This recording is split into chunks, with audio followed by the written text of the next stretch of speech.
Then the paragraphs in a longer passage are similarly related. अब जिस तरह से सेंटेंस रिलेट कर रहे होते हैं एक पैराग्राफ में, इसी तरह से जब एक लॉन्गर पैसेज होता है उसमें पैराग्राफ जो होते हैं वो भी रिलेट कर रहे होते हैं एक दूसरे से।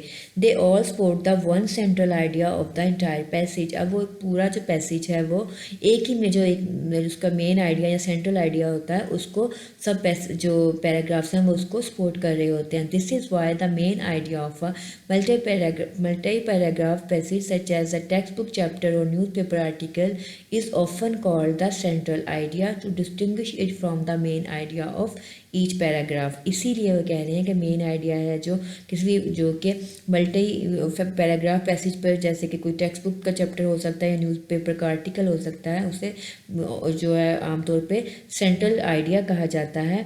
जो कि आपके मेन आइडिया हर पैराग्राफ के जो मेन आइडिया है उससे उसको अलग करता है। Then to improve your reading begin by learning how to find a paragraph main idea. जब आपने रीडिंग को इम्प्रूव करना है तो आपने स्टार्ट कहाँ से करना है, आपने ये सीखना है कि आप पैराग्राफ के मेन आइडिया को कैसे फाइंड करते हो। A paragraph can be anywhere from 1 to several sentences long and it may contain 3 types of sentences. अब जो पैराग्राफ है वो किसी भी तरह से वो हो सकता है, वो कुछ सेंटेंसेज जो है वो लंबे सेंटेंसेज पर जो है उस पर कंसिस्ट हो सकता है, और उसमें जो है 3 किस्म के जो है सेंटेंसेस टाइप के जो सेंटेंसेस हैं वो हो सकते हैं। These 3 types our topic sentence, support sentences and concluding sentences. So what is topic sentence? The topic sentence is a direct statement of the author's main idea. अब डायरेक्टली जब कोई भी राइटर अपने मेन आइडिया को जो वो state करेगा तो वो आपका टॉपिक सेंटेंस होगा। Then comes the sport sentences.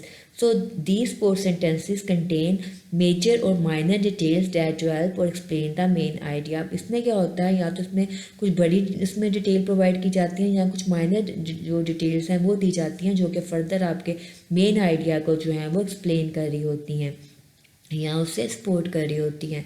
Then comes the concluding sentence. This में restate the main idea. Concluding sentence जो होता है उसने आपके मेन आइडिया को जो है वो उसको रीस्टेट करना होता है, उससे दोबारा से उसको बयान करना होता है। और introduce a new but related idea, और आपने उसमें आपने एक नया एक ख्याल जो है वो पेश करना होता है, लेकिन उससे जो आपका मेन आइडिया था उससे रिलेट करते हुए। Make an inference end the paragraph with another detail और provide a transition to the next paragraph. अब इसके काम क्या क्या होते हैं, आपको रीस्टेट भी कर सकता है, एक नए किस्म के जो एक आइडिया को भी इंट्रोड्यूस करवा सकता है बट आपके मेन आइडिया से रिलेट करते हुए ही, और फिर आपकी कोई ऐसी आपको जो है उसकी इन्फेरेंस कर सकता है, लाइक आपको उनकी चीज़ों की जो समझ वो जो दे सकता है, और उस पैराग्राफ को इख्तिताम भी कर सकता है किसी भी एक और नई डिटेल के साथ, किसी नई एक्सप्लेनेशन के साथ, जहाँ के फिर वो आपके एक पैराग्राफ से दूसरे पैराग्राफ में चेंज होने के लिए जो है वो आपको उसमें भी वो हेल्प कर सकता है, आपका कंक्लूडिंग सेंटेंस।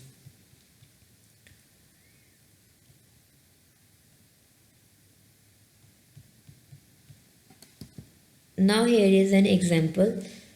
अब ये पैराग्राफ को देखेंगे, इसमें जो हाईलाइट आपके पास हैं ब्लैक में, जो बोल्ड आपके पास वर्ड्स हैं आप देखिएगा। अब ये आपके टॉपिक सेंटेंस हैं या मेन आइडिया हैं। Then comes the support sentences, details, and then comes the concluding sentences. अब आप इसको अगर रीड करें तो adjusting to college can be difficult for students because of the pressure they face from family, instructors and friends. अब आपको इससे पता चल रहा है कि बात किसके बारे में हो रही है, एक ऐसे प्रेशर की बात हो रही है जो कि स्टूडेंट्स जो है कॉलेज लाइफ में फेस करते हैं। किनकी वजह से? आपके इंस्ट्रक्टर से, फैमिली से, यहाँ के फ्रेंड से। This is the topic sentence. आपको समझ आ रही है कि टॉपिक जो है बेसिकली वो क्या है, मेन आइडिया क्या है।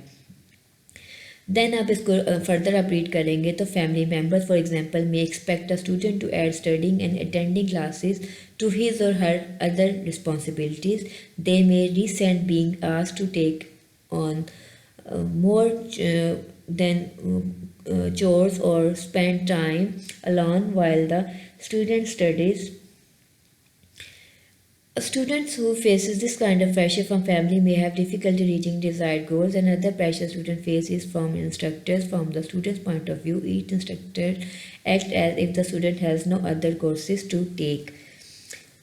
अब यहाँ पे आप देखेंगे कि ट्रांजिशन आ रही है और आपको स्पोर्टिंग सेंटेंस जो है वो आपको मिल रहा है, जो कि डिटेल प्रोवाइड कर रहा है कि अगर आपको जो फेस कर रहे हैं स्टूडेंट्स जिस तरह के प्रॉब्लम्स, उसमें आपको कौन कौन से प्रेशर जो हैं वो आप उसकी डिटेल दे रहे हैं इंस्ट्रक्टर के लिए, जो है वो उन्होंने उसको एक्सप्लेन किया है। देन कम्स द, अब इसको थोड़ा सा फर्दर आप रीड करते जाएँ और एंड में आप देखिएगा, to overcome these pressures a college student must have a strong desire to succeed. अब उसने उसको इस चैप्टर को उन्होंने कंक्लूड कर दिया है। तो कंक्लूडिंग सेंटेंस हमारा यहाँ पर ये है कि इस चीज़ से हमें पता चल रहा है कि ये एंड हो गया है और इसका जो उसने एक हल बताया है कि अगर आपने उस प्रेशर को जो है, अगर आपने उसको एक फेस करते हुए अपना सक्सेस जो है वो हासिल करना चाहते हैं, तो आपको क्या है, आपकी स्ट्रॉन्ग डिज़ायर भी होनी चाहिए कि आप इन सारे प्रेशर्स को ओवरकम कर सकें। तो ये हमारा कंक्लूडिंग सेंटेंस है।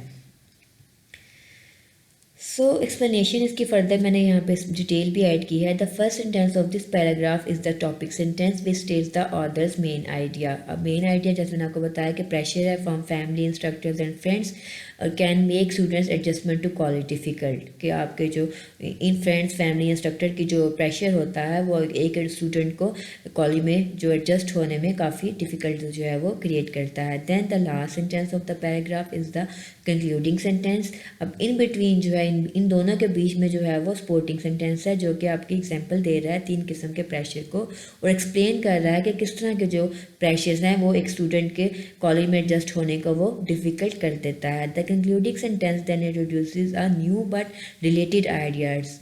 अब जो है कंक्लूडिंग जो सेंटेंस है वो एक नया ख्याल भी पेश कर रहा है कि इसको ओवरकम किया जा सकता है, लेकिन रिलेट करते हुए उस ये बताते हुए कि ये जो प्रेशर है इनको ओवरकम जो है वो कैसे कर सकता है स्टूडेंट। जैसा कि आप यहाँ पे एग्जांपल में देख सकते हैं कि to overcome these pressures a college student must have a strong desire to succeed. अब एक स्ट्रॉन्ग डिज़ायर जो है वो अगर होगी स्टूडेंट में कामयाब होने के लिए, तो वो इन प्रेशर को जो है वो ओवरकम कर सकता है। सो फर्स्ट सेंटेंस जो है हमारा यहाँ पे टॉपिक सेंटेंस है, जो लास्ट सेंटेंस है वो हमारा कंक्लूडिंग सेंटेंस है और इन दोनों के बीच में जो आ रहा है वो हमारे स्पोर्ट सेंटेंसेस हैं। ठीक है। Then comes the find to find the main idea. अब आपको ये कैसे पता चलेगा कि मेन आइडिया जो है वो कहाँ पर है। In a paragraph an author may express the main idea in one of two ways. अब कोई भी जो राइटर है वो कोई भी चैप्टर में किसी भी टॉपिक में अपने मेन आइडिया को दो तरह से जो है वो एक्सप्रेस कर सकता है। Firstly by stating it directly in a topic sentence, जैसा कि हमने इस एग्जाम्पल में देखा कि उसमें शुरू में ही उसने बता दिया कि एक बात किस बारे में हो रही है, तो इस तरह से भी कर सकता है as in the example paragraph about pressure students faces, or by implying it through the choice of details and the use of keywords. यहाँ कुछ ऐसा हो सकता है कि कुछ ऐसी डिटेल्स ऐड कर दी जाएँ जिसकी वजह से जो है आपको, या कुछ ऐसे कीवर्ड्स यूज़ कर दिए जाए जिससे आपको आइडिया हो जाए कि जो बात टॉपिक गिवन नहीं है, तो उसमें टॉपिक सेंटेंस नहीं है, लेकिन फिर भी आपको उन डिटेल से आइडिया हो जाए कि किस बारे में बात हो रही है। When a paragraph has no topic sentence, the author's main idea is implied by the details in the supporting sentences. अब ऐसा कोई पैराग्राफ जिसमें कि कोई टॉपिक सेंटेंस नहीं होगा और तो राइटर का जो मेन आइडिया है वो कहाँ पर आपको मिलेगा, आप उन डिटेल्स में जो कि सपोर्टिंग सेंटेंसेस में होगा। लाइक उसके मिडिल पार्ट में जो सेंटेंसेस हैं वो सारी डिटेल्स जो है आपको इंडिकेट करेंगे आपके टॉपिक सेंटेंस को। Once you identify the idea, opinion और topic that all the details support, you should be able to state the author's main idea in your own words. अब आपको जब पता चल गया है कि इसमें ओपिनियन क्या है, आपकी डिटेल्स जो सपोर्ट कर रही हैं वो क्या है, या टॉपिक क्या है, तो आप जो है उसके राइटर के मेन आइडिया को अपने लफ्ज़ों में खुद लिख सकते हैं। Then to find the author's main idea, read a paragraph carefully and then follow these steps. अगर आपने ऑथर के मेन आइडिया को जो है वो समझना है तो आपने एक पैराग्राफ को अपने रीड करना है केयरफुली और तब आपने फॉलोइंग स्टेप्स को आपने फॉलो करना है।